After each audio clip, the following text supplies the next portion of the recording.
Terrorist organisation Palestine Action wasted no time flaunting their new status today. They decided it would be a smart idea to stage a protest in support of their now terror group.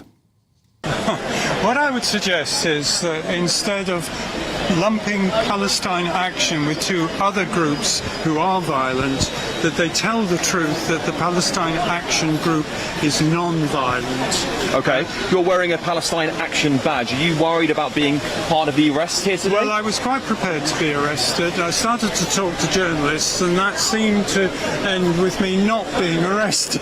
Interesting, interesting. Are you worried about lengthy prison sentences for other actions? My wife has just been arrested.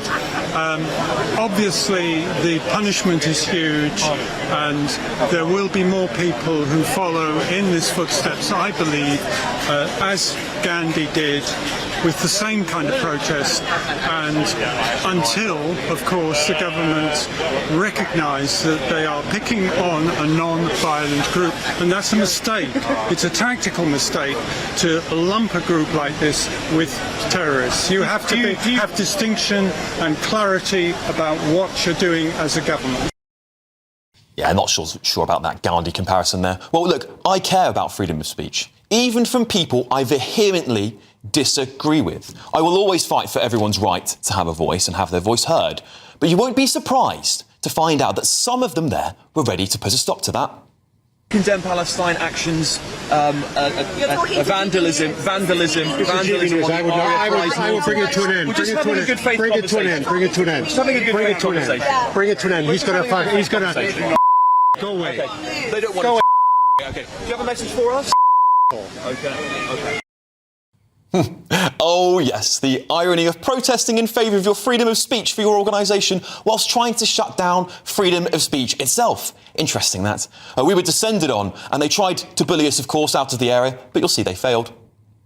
Now seen multiple arrests by the Met Police. Many questions will be asked whether the government made the right decision today. We've been interviewing a lot of people. There is an irony, isn't there, of people who want freedom of speech. There is an irony of people who are protesting for freedom of speech but don't want to hear what we have to say. We're just here reporting the facts. Look at some of the interviews we've just done today. Yeah, it's almost like they only want freedom of speech when it benefits their agenda, isn't it? Well, despite the people who I can only describe as the unhinged hard left trying to shut us down, we found a spark of light of common sense amongst the crowd. We've got reporters from everywhere, so I'm going for a bike ride, but I think everybody, regardless of your agenda, report. We're here to see, I'm here to see, I think just report. I don't like people arguing, trying to shut down one media versus the other. Good man. The protesters, of course, could face up to 14 years in prison under the Terrorism Act. I asked those protesters if they were worried about being arrested and how long they might serve. Absolutely disgusting and shameful when it's a slide towards fascism and dictatorship, and more people need to come out and say they are part of the Palestine Action. Are you worried about a lengthy prison sentence, given, of course, any open support of Palestine Action could get you up to 14 years in prison? Are you concerned about that? I think if we want a functioning society, we all need to risk 14 years in prison and stand up against this disgusting legislation.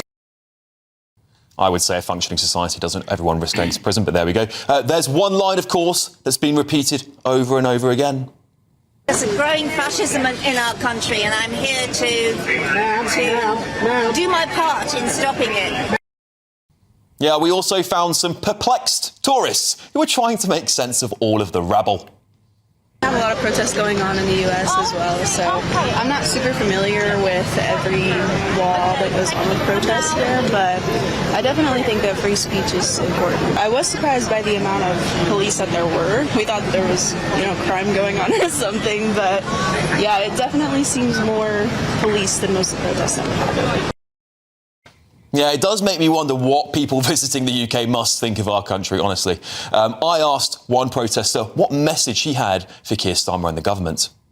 Don't persecute Palestine Action. Turn round and do something about the genocide. There is genocide going on. In the late 1930s, they pretended it wasn't happening. he should turn round and take action against the genocide that's going on in Palestine right now.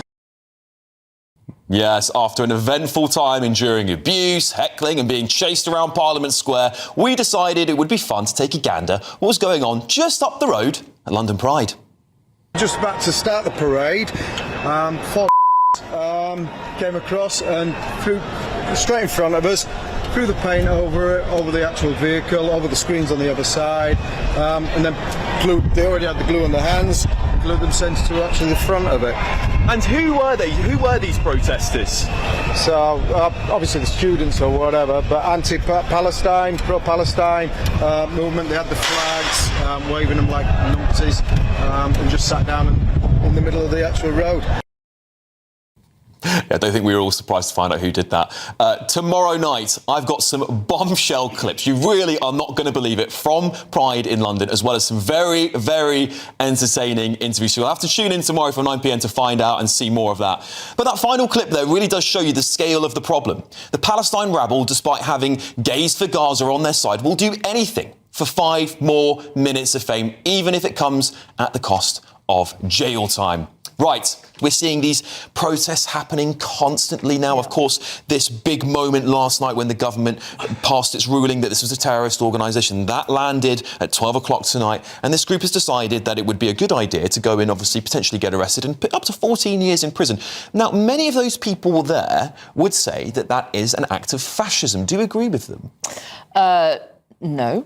I think that if you are going to plan anything as an organisation which is going to veer into national security territory, then you're going to find yourself on a watch list fairly quickly in order that the security services can monitor you effectively enough. And we saw this, I think, in the tail end of the 90s, the early noughties, with animal rights activists who also had to be monitored fairly heavily by the security services because of the violence that they were planning. I think what I find fascinating about the crowd who are protesting today is, from the shots that you see online, the number of them who were also protesting with Extinction Rebellion. There's certainly an old retired vicar there who was famous for protesting with Extinction Rebellion, and I think many of these people are basically retired, bored perma-protesters. And I find that to be an extraordinary way to spend your retirement. Have you not considered, a trip to Italy? Or a trip to Italy. Probably cost you less in jail time. But Paul, does Keir Starmer have a problem here? Obviously, he's had to grapple with a lot of protests and rioting since he came into office just a year ago today, actually. Do you think he's going to be deemed as this sort of fascist leader because he's had to deal with so much of it within the course of a year? Well, if you work in and around Westminster, you'll know, there is a protest on Parliament Square and outside Parliament every single day of the week, all the time. Sometimes it's Palestine, could be animal rights, could be free Tibet. It's all going on. Nothing wrong with that. The issue here are the people who think it's legit to smash stuff up, to disrupt the workings of factories, to, as we know, potentially disrupt military equipment as well, allegedly. And, that is over a line, isn't it? But I've, been in and around the left for a long time now. There is a kind of certain psychology here of people who are perma-protesters. They couldn't point to the River Jordan on a map. It's not really about Palestine at all. It's just about this sort of narcissistic, self-serving kind of attitude. And I would say, those of us that actually do want to see a two-state solution and a peaceful resolution, these people are one of the main obstacles. I think that's exactly the point. That's exactly nail on the head, because you really detract from the fact that there is a really big problem with the disproportionate attack on the Gazan people, I think, by the Israelis. I'm not saying by any stretch of the imagination that I do not understand that October the 7th was a heinous attack and deplorable and the worst thing that's happened to the Israeli nation since the Holocaust. But the fact is, it's generally agreed, in military circles at least, that this is a disproportionate attack. And that point needs to be seriously made. And it's not helped by that woman saying, well, I'd be happy to go to jail for 14 years to see a peace. Also, I think brainwashed as well. I want to ask Lauren this as well, because obviously, before the ruling, I want to make this very, very clear, before the ruling, Zara Sultana was in Parliament, but before she defected to this new defected, is that the right word? Because there's not really a party there at the moment, is there? But announced that she was co-leading, then not co-leading. co-leading or something happened there. I mean, I think it's the fastest we've ever seen a sort of a left split. Yeah. You know, that Monty Python sketch with the People's Liberation Front of Judea, and it's the fastest I think we've ever seen one. But she show up. But I went to SOAS. Well, okay, well, fair enough. So she was in Parliament saying we're all. I think she said, and I will check that I'm quoted correctly on this. We are all Palestine for Action, or something along those lines in Parliament. It's covered by parliamentary privilege, though. So sure, well, that's a good point, actually, Paul. But do you not think now, with this new potential party arising, that we're going to see more of this? This is never ending. I think that there's a part of the left that's a perma-protest party. I think there's a part of the right that's permanently incensed by everything that's happened after 1968. And I think that those are just extremes of both sides that we have to deal with on the right and the left. I think I've always found protesting on the left to be very interesting. I remember going to the party conference one year, the Tory party conference, and I was walking from my hotel to the security bit, and the first day of conference is always that massive protest where everyone's yelling at you and calling you a fascist as you walked in to do your job. And I was walking behind a mother who had 2 children with her.